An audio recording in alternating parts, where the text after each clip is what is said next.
To introduce this episode of An American Gallery, here is Lorne Greene. America has 9 national memorials. They're as varied in their appearance as the history they honor. The last of the 9 is carved on a 6,200-foot granite mountain in the Black Hills of South Dakota. It's known both as the Four Faces and, more properly, Mount Rushmore. It was sculpted by an American genius named John Gutzon Borglum, and the beauty of its mass promises to last an eternity as a monument to the American ideal. This, then, is the story of 2 giants, Borglum, the sculptor, and Mount Rushmore, one of our national memorials.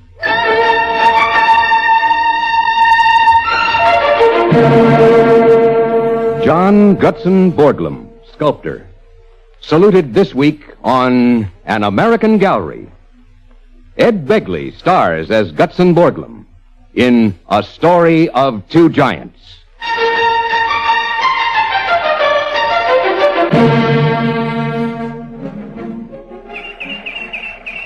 All right, Lincoln. Hit it like the babe would. Here she comes. My fastball. Home run, Dad. Home run. Good hit, son. All right, Babe Ruth. Come and help me find the ball in these shrubs. Did you see it sail, Dad? I'm hitting almost as good as you. But you'll have to admit, your old man still pitches better. Right, Lincoln? Oh, sure. But you played professional ball. Lincoln, since you're now 12 years old... 12 and a half. I think it's time I made a confession. I never played professional ball. I mean, you know as well as I do I was born in Iowa. Now, what teams does Iowa have in the National or American League? None, Dad. Not a single one. You see, son, sometimes a father who spends all his time carving statues likes to be the kind of hero his son can look up to. So you made up the story about playing professional ball. Oh, yes. You're not disappointed? I haven't been for about 3 years. Ever since I found out that the Yankees come from New York and not Iowa. You devil, you. Get out of here. Oh, no, never mind. We've got a brand new baseball to find. Yes, sir. Next, you'll be telling me about the birds and the bees. Dad, something fell out of your pocket. Huh? I got it. It's a telegram. Oh, yes, I meant to read that. August 20th, 1924. Huh? South Dakota. That's a state, Dad. I know it's a state, Lincoln. It's just that I don't get many telegrams from South Dakota. There's a North Dakota, too. Look for the ball. Dear Mr. Borglum, by way of brief introduction, I am historian for the state of South Dakota.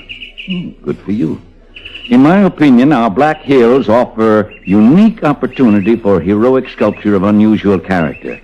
Would it be possible for you to design and supervise a massive sculpture there? Are we going to South Dakota? That ball cost me 75 cents. Find it.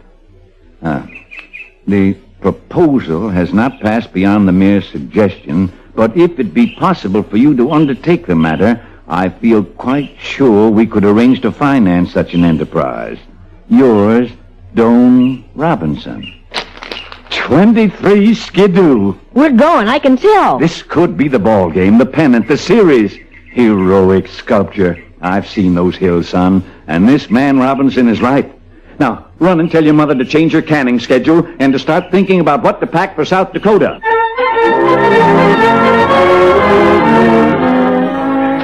Watch your step there, Lincoln. I'm okay, Dad. And I'm not much of a geologist, Mr. Borglum, but they tell me most of these mountaintops are granite, good for sculpting. What's this area called, Mr. Robinson? That's the Harley Range. These sharp granite shafts are called the Needles. Breathtaking. God's own sculpture. Mm-hmm. Question is, Mr. Borglum, are you sculptor enough to compete with him? He is, sir. You're both talking blasphemy. Yes. Perhaps compete was the wrong word, but we do need an artist big enough to handle this project. As I recall, it was you who sent me the telegram.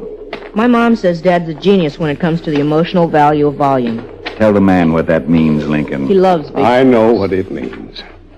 Mr. Borglum, I should point out, it's not I who am concerned. Many important people, including Senator Norbeck, are concerned that you damage the beauty of these needles. Robinson, famous I'm not. Michelangelo, I'm not, nor am I a man of destruction. These needles, they're like cathedrals. No, I wouldn't carve here. But there, on the next range. Mount Rushmore? Whatever you call it. We should look around there. Dad, I'm getting cold. Well, here. Stand close to me. No, the weather in this altitude isn't entirely hospitable. You'd only be able to work from, say, spring to November, or perhaps December. I always felt the bear knew what he was doing when he hibernated in the winter. Yeah, I was thinking perhaps a great sculpting of an Indian. Oh, don't be so provincial, Mr. Robinson. Oh, granted, art in America should be American, drawn from American sources, memorializing American achievement, but an Indian isn't enough. This must depict the spirit, the ideals of our geographical expansion, our political development. Well, you have a concept? Well, not yet, but... Well, we'll have to make surveys. We'll need around $10,000 to begin with. You think that... Oh, we're not alone. What? I don't believe it. Myra Jackson. What's a Myra Jackson? Our enemy, wife of a local newspaper editor. She has everyone convinced that sculptors are butchers out to carve up these needles. Oh, you look surprised, Mr. Robinson. Oh, well, To me, climbing these hills is like a preview of an ascent to heaven. Save us, dear Lord. Good morning, Myra. May I present Mr. Gutzon Borglum and his son, Lincoln? Oh, Mr. Borglum, I'm here representing those people of South Dakota who will not have you disturbing one of God's miracles. Mrs. Jackson, it would seem that one of God's miracles already seems disturbed. It's apparent, Mr. Borglum. You consider me some kind of an unnecessary irritant to your, carving plans? On the contrary, Mrs. Jackson, you're quite necessary, for without the likes of you, how could we ever gauge what a horrible example can be? Mr. Robinson, is this the kind of It's man... the altitude, Myra. Mr. Borglum is unaccustomed to it. Nonsense. I take to heights like an eagle. Or a vulture? She topped you, Dad. Shut up. Now, we're all being a little premature. Or immature. You're even now. Shut up, I said. My husband will fight this scheme all the way. The power of the press. Dwindles in your awesome shadow, Mrs. Jackson. Have you ever considered dieting? I've heard quite enough. But I assure you, Mr. Baldwin, you've heard nothing yet. Wow. And I thought my teacher had fat lip. Lincoln, that's no way to talk about a lady. But I thought you didn't like her. I'm talking about your teacher. Well, Mr. Borglum, you've met the first obstacle. Yes. Well, she's right, you know. What? About the needles. As I said before, we can't touch them. But that Rushmore, it looks ideal. Well, let's not tell her I agree in principle. She might grow to like me, and that would be positively unbearable.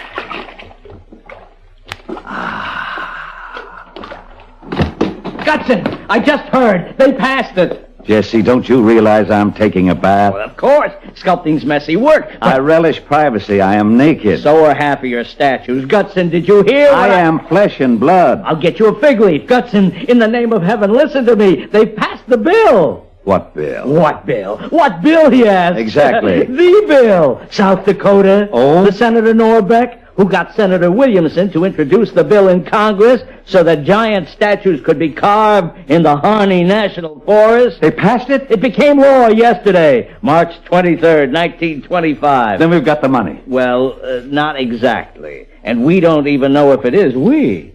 My dear friend, since you have me trapped in this tub with my bare essentials, will you have the decency to unfurl the red tape you're hinting at? The measure calls for plans being submitted to the Commission on Fine Arts. No.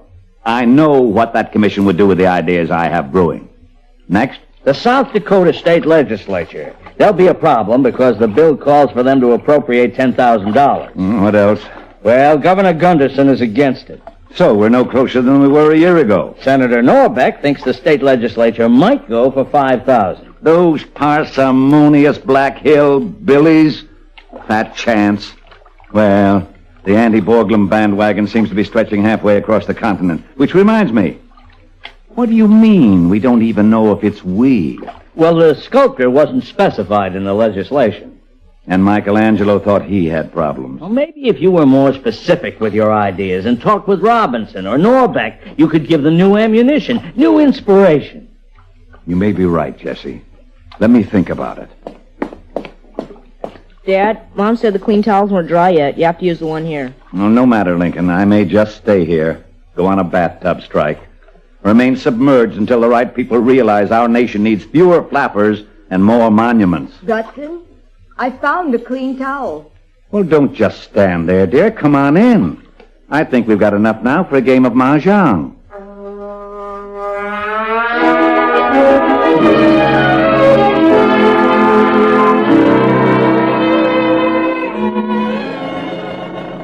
Well, I'm afraid we're fighting a losing battle, Borglum. Right on one count, wrong on the other. We're fighting, yes, but a battle isn't lost until it's over. You know, I can't decide whether you're stubborn or dedicated. I'm both. Robinson, this is the mightiest nation in the world, and we don't have a monument bigger than a snuff box. This American civilization is expanding, exploding. It demands an enlarged dimension, a whole new scale. Our monument should announce to the whole world the character, the vitality, the dynamics of our philosophy. A monument's dimension should be determined by the importance to civilization of the events commemorated, not by the parochial leanings of some state legislators and a Myra Jackson. Which brings us to the events commemorated. When you called, you said you knew whom you wanted on Rushmore. Yes, 4 men. A memorial to the builders of this nation. Washington, obviously. No one man contributed more to our independence than Jefferson. You see why, don't you? He's symbolic of our continental growth. Yes, his purchase of the Louisiana Territory. The kind of expansion that's made us big enough to defend our freedom. Well, I can't imagine much argument there. And will anyone argue with Lincoln? He preserved this union. And the 4th? Theodore Roosevelt. Uh-oh, now that could give us problems. Robinson. With the Panama Canal, he made us an ocean-to-ocean republic. He fought for the highest standards of political morality. And Senator Norbeck suggested him because he approved of Roosevelt's trust-busting activities, and Roosevelt once lived on a ranch in Dakota. You're right. I mean, you're absolutely right. I would never have thought of Roosevelt if Norbeck hadn't suggested him. Mostly because I fell into the common trap of ruling out a monument to anyone who died so recently. But that's the kind of hogwash I heard as a kid in Iowa. Who says we have to wait a century before we can honor the memory of a great man? Who says we have to wait a decade, a year, a day? No one. Who? You have a way of stopping an argument before I can start one. Oh, how can I argue with you when I feel I failed you? Failed me? Yes, I failed the artist. I proposed the idea, and I failed to come up with the money. You've only been at it a year and a half. And you're past 60. At my age, Michelangelo had 30 years of carving left in him. Yeah, well, I just pray that marble dust is the secret to longevity. Because even with these new incentives you've given me, I still see a delay of at least a year before we can get our financing. Well, it won't be a wasted year. I'm going to make some crude measurements at Rushmore and do some preliminary models. Oh, and there's another thing. I happen to be older than you, and Norbeck's older than the both of us. I'll send you each some marble dust.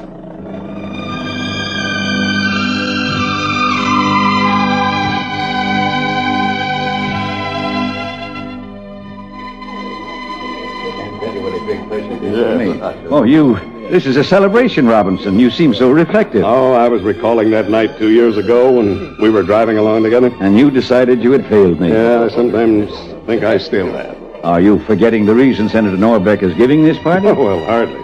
But getting the federal government to allot $250,000 is only half the battle. A very impressive half, Robinson. Yeah. I believe the saying is, that's good for openers. Openers like that, and I'd fold with 4 aces. You know, the mayor of one of our Black Hills towns felt certain that he'd raised $15,000 the last month. Well? You know how much he got? $1,900. This is a party, gentlemen. You're supposed to mingle. Oh, and it's a wonderful party, Senator. You know Major Jesse Tucker, Mr. Borglum's assistant and engineer? A pleasure, sir. How do you do? But if you think I'm going to stand here and talk about statues when some of the prettiest girls in the Dakotas are here... As well as our wives have all found themselves dancing partners. Turnabout is fair play. And now that's a good quote so long as women aren't involved. Well, since I can't persuade you, I might as well tell you the good news I received a few hours ago. Well, now, go slowly, Senator. We're very unaccustomed to good news. Yes. President Coolidge has decided to spend the summer here in the Black Hills. Oh, that's marvelous. That is good news. Why? Is he good with a chisel? Well, as you know, Senator, Mr. Borglum has no patience with the politics of the problem. Gutson, don't you see? His presence here will focus the whole nation's attention to the Black Hills. Inevitably, Mount Rushmore has to be publicized, you know. Publicity. The secret behind fundraising. Of course. I personally offered to do a bust of him or strike a medal. It's just so blamed infuriating to realize what we have to go through to give dimension to a dream. You may have to go through a little more. Oh, Senator Novak! Oh, what a perfectly charming party. Oh, I don't think I've ever met... you. Mrs. Jackson, I retain the right to be me. Perhaps you can persuade your newspaper husband to go on a crusade against that. It may not be necessary, in view of the fact that you have only half the budget your monstrous project requires.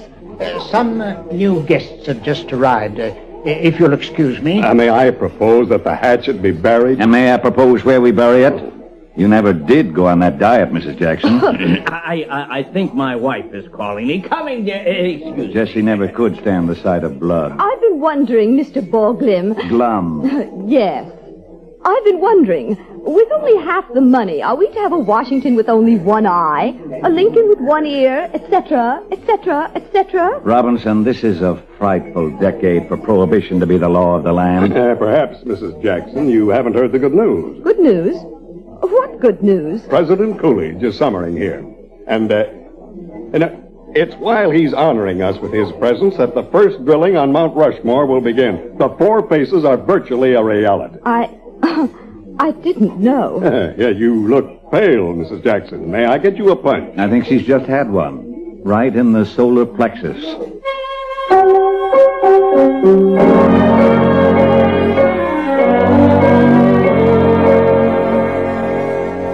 Borglum, a very happy New Year to you. May 1928 see the beginning of both our dreams.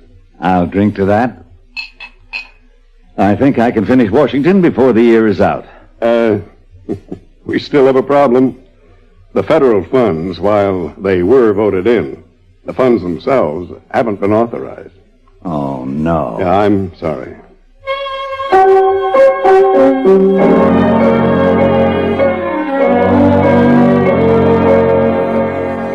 Gentlemen, I'd like to welcome you, members of the Mount Rushmore National Memorial Commission, to my humble log cabin studio. As you know, rather appropriately, it was on Washington's birthday, February 22nd, 1929, that funds were provided so I can carry on with the memorial. Now, I'd like to direct your attention to the picture window over here. Lincoln, would you draw back the blinds, please? As you can see, the face of Washington is beginning to emerge.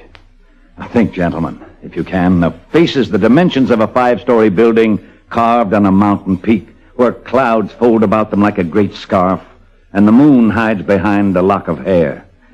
If I can discover these faces of Washington, Jefferson, Lincoln, and Roosevelt within that mountain, they will, according to geologists, remain to tell the story of America for the next 5 million years.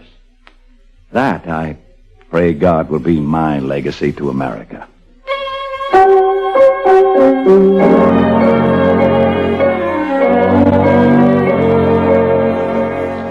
This 4th of July, 1930, will not only be a memorable one for those of us here gathered to dedicate this first to the 4 faces on Mount Rushmore, George Washington, but the very soul of this moment will here linger to be sensed by the millions who in time will come to view this cultural wonder.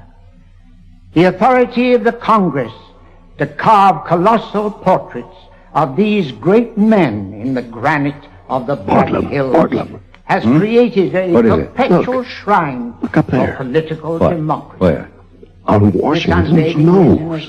What about it? A promise to all Somebody is Americans. climbing down A Washington's promise nose. Yes, that the I glory know. of our great nation It's will a girl. withstand the ravages My of time. daughter.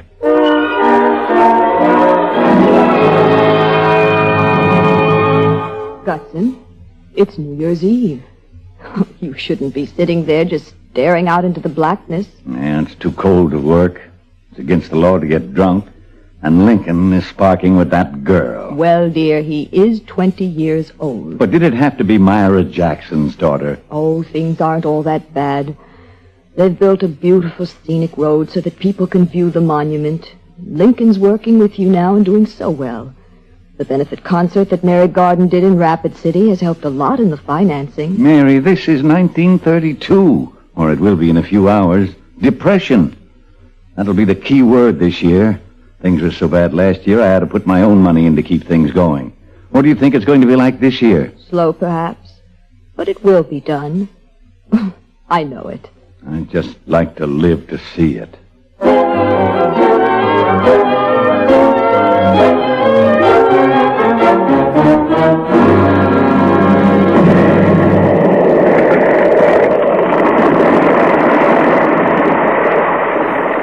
Well, Lincoln, your eyes are better than mine. Perfect. Yes, it's perfect. Here, Dad, take the binoculars. All that waste because of one engineer who wouldn't listen to me. Jefferson's head could have been finished instead of just starting. Bigger charges, he said. Bigger charges and we can move faster. That pompous fool. He blew 20 feet off of Jefferson's forehead. The minute I turned my back, he had to prove his point. Can't these men on the dynamite understand, Lincoln? Once rock is blasted away, it's gone forever. From now on, no more chances. Well, it seemed to me to go all right. It's easy to destroy beauty, Robinson. Didn't expect to see you here today, Mr. Robinson. Well, I come in my usual capacity. We're out of money. I once read the human animal was very adaptable. I think you'd be used to that by now, Borglum. What's the matter with people? You'd think culture was a dirty word. Now, there must be enough blood in the national turnip to pay the workers we need here. Don't they realize that in the last 12 months alone, 150,000 people came to view this unfinished work? Aren't you on something of a speaking basis with President Roosevelt? Why don't you go and talk to him? Now, what do I say? How about you and Eleanor dipping into the household budget, Franklin, old boy? Point out to him that this is not merely a South Dakota project. It's a national project. It's true, Dad. Oh, and there's Alvin Barkley. Yeah, he's a good friend of yours. Well? If you can get the president, Senator Barkley, and a few more enthused about this, and with Norbeck's determination to see this thing through, I'm certain that we'll get another federal grant. All right. I'll try. Good. But I'm not going after a grant that has to be matched with private funds because they just don't exist. Now, wait, I think that's possible. There's always hope. Lincoln, you want to make the trip with me? Well, I think I can do more good here. I know. You wouldn't want to be that far away from the Jackson girl. Her? Well, we broke up months ago. Well, Robinson, you're right. There is always hope.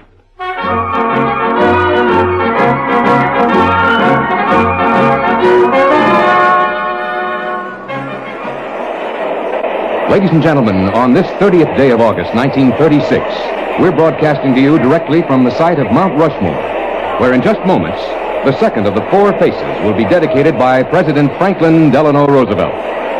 It's a setting of spectacular beauty. A 70-foot American flag is draped over the mountain, covering the now completed face of Thomas Jefferson.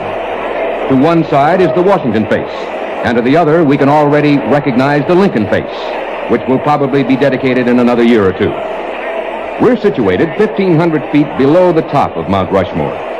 About 100 feet from where I'm broadcasting, the great sculptor of this monumental work, John Gutzon Borglum, is standing with his lovely daughter. She's holding a small American flag. And yes, now she's waving it toward the top of the mountain, where Borglum's son and assistant, Lincoln Borglum, has been awaiting the signal. Any second now, he should...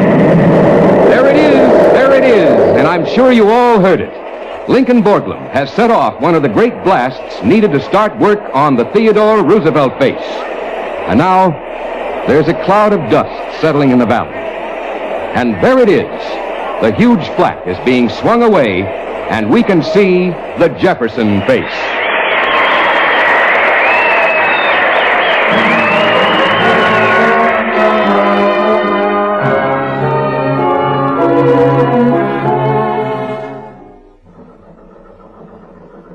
Well, it's been a long, hard pull. Just how long has it been now, Robinson? Let me see. We dedicated the Lincoln head in September of 37, 38. It's rightly recalled. I think it was 38. And then Teddy Roosevelt in, what month was that in Lincoln? July 2nd, 1939. Yeah, it's about 2 years ago. I quit counting the years and I reached my 80th birthday. Now, don't you worry while I'm gone, Robinson. Lincoln knows as much about polishing the heads as I do. He'll put on the finishing touches before the year is out. We're still just a milk run. Better get you on that train, Dad. Coming. I wonder if that geologist was right. Huh? What geologist? The one who said the memorial should last 5 million years. Come on, Dad. Come on. Up you go. All right. I'm on. Here. Give me my bags. Here you are. Now, you mind what I taught you, son.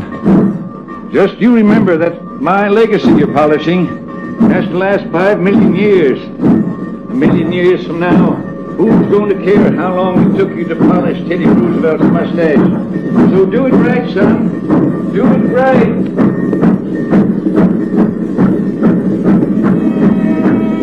Well, now, the least he could have done was say goodbye. I think he was afraid to. You know something about this Chicago trip I don't? It's for an operation. Oh, it's nothing major. If he feels he'll never live through it. But the memorial will be finished. And it will be a monument to my father's greatness, as well as to the greatness of our nation.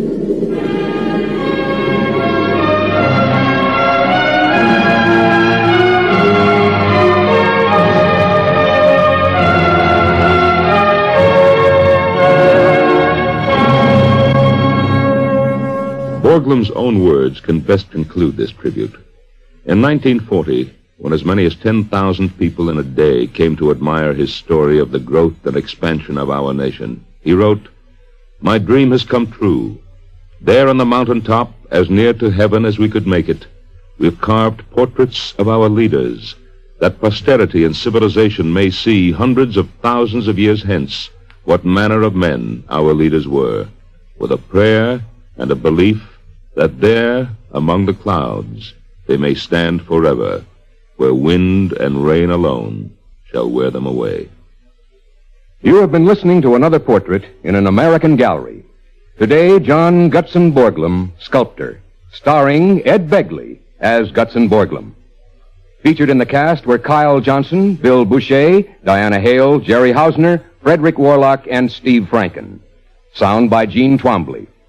The story was written by Robert M. Young, produced and directed by William Lally. Art Ballinger speaking. This is the United States Armed Forces Radio Service.